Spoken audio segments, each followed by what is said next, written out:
నమస్తే, welcome to hashtag you. నేను మీ రాజేష్.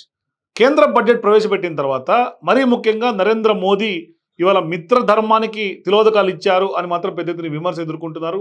కానీ ఒకవైపు కేవలం ఎన్డీఏలో భాగస్వాములుగా ఉన్నందుకు టీడీపీకి అట్లాగే అంటే ఏపీకి, బీహార్‌కే న్యాయం జరిగింది, అగ్రతాంబూలం ఇచ్చారనే చర్చ విస్తృతంగా సాగుతోంది. కానీ సీన్ కట్ చేస్తే వాస్తవానికి ఇవాళ మోదీ మిత్రధర్మం కొంత పాటించలేదని ఖచ్చితంగా చెప్పుకోవచ్చు. ఎందుకంటే చంద్రబాబు నాయుడు బడ్జెట్లో ఏదో సాధించారని, కేంద్రం ఏపీ పైన వరాలు జల్లు కురిపించిందని టీడీపీ అనుకూల మీడియా కోడైకూస్తోంది. కానీ వాస్తవానికి కేంద్రంలో ఎన్డీఏ ప్రభుత్వం ఏర్పడడానికి మూల స్తంభాలుగా ఉన్నటువంటి బీహార్, ఆంధ్రప్రదేశ్లో కూడా మోదీ ప్రభుత్వం పెద్దపీట వేసిందని, ఆ రాష్ట్రాలు ప్రజలు రుణం తీర్చుకుందని కూడా చిలువలు పొలవలుగా పెద్ద ఎత్తున ఇవాళ ప్రచారం చేస్తున్నటువంటి పరిస్థితి. కానీ చంద్రబాబు ఏమో వెంటిలేటర్పై ఉన్నటువంటి ఆంధ్రప్రదేశ్ ఆర్థిక వ్యవస్థకు కేంద్ర బడ్జెట్ ద్వారా కొంత ఆక్సిజన్ అందించారని చెప్తున్నారు. అయితే అసలు వాస్తవం చూస్తే మాత్రం పూర్తిగా చెప్తున్నటువంటి వాటికి అంటే నక్కకు నాగలోకు అనుకున్నట్లుగా పొంతన లేకుండా ఉన్నటువంటి పరిస్థితి కనిపిస్తుంది. అంటే చంద్రబాబు మాటలకు కానీ లేకుంటే కొంత బయట జరుగుతున్నటువంటి ప్రచారానికి కానీ కొంత విరుద్ధంగా కనిపిస్తుంది. ఎందుకంటే నిర్మలా సీతారామన్ బడ్జెట్లో ఏపీకి ప్రధానంగా ప్రకటించింది ఏమిటయ్యా అంటే అమరావతికి 15,000 కోట్ల వరల్డ్ బ్యాంక్ అట్లాగే ఏషియన్ డెవలప్మెంట్ బ్యాంక్ వంటి సంస్థల ద్వారా రుణం ఇప్పిస్తామని ఆ ప్రకటన తప్పితే బడ్జెట్లో ఏపీకి ఇదిమిత్తంగా ఇది ఇంత కేటాయిస్తామని కేటాయింపులు ఎక్కడ కూడా నిర్మలా చెప్పినటువంటి ఏమీ లేదు. సో ఇప్పుడు పోలవరం నిర్మాణం పూర్తి చేయడానికి కూడా తమ ప్రభుత్వం కట్టుబడి ఉందని అన్నారే కానీ ఎక్కడ ఎంత నిధులు ఎప్పట్లాగా పూర్తి చేస్తామని ఎక్కడ టార్గెట్ కానీ ఎక్కడ కూడా గైడ్ లైన్స్ లేనటువంటి పరిస్థితి. అంటే విభజన చట్టానికి కట్టుబడి ఉన్నామని చెప్తూ ఏపీలో పారిశ్రామిక అభివృద్ధిని ప్రోత్సహించడానికి విశాఖపట్నం, చెన్నై ఆ పారిశ్రామిక కారిడార్కు సంబంధించినటువంటి కొప్పర్తి నోడ్ అట్లాగే హైదరాబాద్, బెంగళూరు పారిశ్రామిక కారిడార్లో ఉన్నటువంటి ఓరవకల నోడ్లకు కూడా కొంత మౌలిక వసతుల కల్పనకు నిధులు సమకూరుస్తామని చెప్పారు. మొత్తం మీద చూస్తే 15,000 కోట్ల రుణం తప్పితే ఇంత మొత్తాన్ని ఇప్పట్లోగా అని కూడా స్పష్టంగా ఎక్కడ చెప్పినటువంటి పరిస్థితి కనిపించేలా ఎక్కడ చెప్పలేదు కూడా.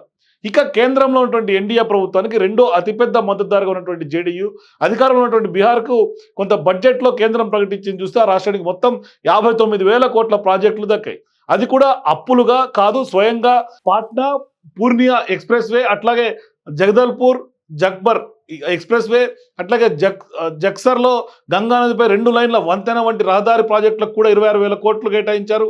21,400 కోట్లతో భగల్పూర్ జిల్లాలో ఫైర్ పింట్లో 2,400 మెగా యూనిట్ల విద్యుత్ కేంద్రం స్థాపిస్తామని చెప్పారు. మరోవైపు బీహార్లో కూడా వరదల నియంత్రణ కోసం దాదాపుగా 11,500 కోట్లతో సాయాన్ని అందించబోతున్నారు. ఇవి కాకుండా అమృత్సర్, కోల్కతా పారిశ్రామిక కారిడార్లో గయా వద్ద పారిశ్రామిక నోడ్ అభివృద్ధి సాయం అందిస్తామని, అట్లాగే విష్ణుపద్లో టెంపుల్ కారిడార్ అట్లాగే మహాబోధ్లో టెంపుల్ కారిడార్ అభివృద్ధి చేసేందుకు కూడా నలంద పర్యాటక కేంద్రంగా అభివృద్ధి చేసేందుకు కూడా తోడ్పాటు అందిస్తామని అది కూడా నిర్మలా సీతారామన్ స్పష్టంగా చెప్పారు బడ్జెట్లో. కానీ వాళ్ళు ఏపీకి, బీహార్కు ప్రకటించిన దానిలో కూడా తేడా ఏంటి అంటే కనుక వాస్తవానికి కూడా ఏపీకి 15,000 కోట్ల రుణంగా ఇప్పిస్తామని చెప్పారు. అదే సమయంలో బీహార్కు 59,000 కోట్లను అది కూడా సాయంగా తామే ఇస్తామని కూడా ప్రకటించారు. ఇక్కడ వివక్ష క్లియర్గా అర్థమైపోతుంది. మోడీ మిత్రధర్మం ఈ ఇద్దరు ఊతకర్రల మీదే మోదీ ప్రభుత్వం ఉన్నప్పటికీ కూడా బీహార్కు ఒక న్యాయం చేసింది, ఆంధ్రప్రదేశ్కు ఒక న్యాయం చేసింది బీజేపీ. వాళ్ళకేమో సాయంగా ప్రకటిస్తామని చెప్పింది, ఇక్కడేమో అప్పుగా సమకూరుస్తామని చెప్తున్నారు. అంటే మొత్తం మీద బీహార్కు ప్రత్యేక హోదా రాకపోయినా బాగానే గిట్టుబాటు అయినట్టుగా ఖచ్చితంగా కనిపిస్తుంది. దీనిపైన బీహార్ ముఖ్యమంత్రి నితీష్ కుమార్ కూడా కొంత సంతృప్తి ప్రకటించారు. ప్రత్యేక హోదా కానీ ప్యాకేజీని కానీ ఇవ్వమని తాము అడుగుతున్నప్పుడు వచ్చినప్పటికి కూడా ప్రత్యేక సాయం ఇవ్వటం ఇప్పుడు మొదలైందంటూ కూడా ఆయన చెప్పారు. చాలా విషయాల్లో సాయం ప్రకటించారని నితీష్ కుమార్ చాలా హ్యాపీగా ఉన్నారని తెలుస్తుంది. మొత్తం మీద చూస్తే ఏపీకి పరిస్థితి రావడానికి కారణం అటు ప్రధానమంత్రి నరేంద్ర మోదీ మిత్రధర్మం సరిగ్గా పాటించకపోవడం, ఇటు ఎన్డీఏ ప్రభుత్వానికి అతిపెద్ద మద్దతుదారుగా ఉండి కూడా కొంత తనకున్నటువంటి అడ్వాంటేజ్ని చంద్రబాబు నాయుడు కూడా అంటే అవకాశాన్ని కూడా సరిగ్గా వాడుకోలేకపోతున్నారేమో అన్న ఒక అనుమానం కూడా స్పష్టంగా కలుగుతుంది. వాస్తవానికి గత నెల 4వ తేదీన ఫలితాల తర్వాత కొంత కేంద్రంలో ఒంటరిగా ప్రభుత్వాన్ని ఏర్పాటు చేసుకునేంత మెజార్టీ సాధించలేకపోయినటువంటి బీజేపీ తెలుగుదేశం, జేడీయూ వంటి మిత్రపక్షాలపైనే ప్రధానంగా ఆధారపడాల్సినటువంటి పరిస్థితి వచ్చింది. ముఖ్యంగా టీడీపీకి ఉన్నటువంటి 18 సీట్లతో ప్రభుత్వాన్ని ప్రధానంగా నిలబెడుతోంది ఆంధ్రప్రదేశ్ రాష్ట్రమే అని చెప్పాలి వాస్తవానికి. సో ఇట్లా సందర్భాల్లో చంద్రబాబు నాయుడు కేంద్ర మంత్రులకు కూర్పు సమయంలో ఏపీకి మంత్రుల సంఖ్య గురించి కానీ కీలక పోర్ట్ఫోలియోల గురించి కూడా మోదీ పైన ఒత్తిడి తీసుకురాలేదు.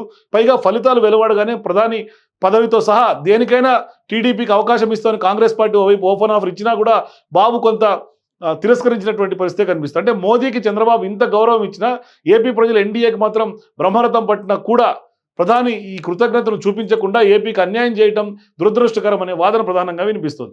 అంటే మోదీ మిత్రధర్మాన్ని పాటించలేదనేది మాత్రం సుస్పష్టంగా చెప్పుకోవచ్చు. మరొక వైపు తనకున్నటువంటి అడ్వాంటేజ్ అంటే బార్గెనింగ్ పవర్ని కూడా వాడుకోలేకపోవడం కూడా చంద్రబాబు నాయుడు లోపంగానే కనిపిస్తుంది అనేది మాత్రం ఇవాళ రాజకీయ వర్గాల్లో హాట్ టాపిక్గా మారుతుంది. సో చూద్దాం భవిష్యత్తులో ఎన్డీఏ ఏ విధంగా ఉంటుంది, మరోవైపు ఇక తదుపరి పరిణామాలు ఎట్లా ఉంటాయో వెయిట్ చేసి చూద్దాం. For more videos please watch #.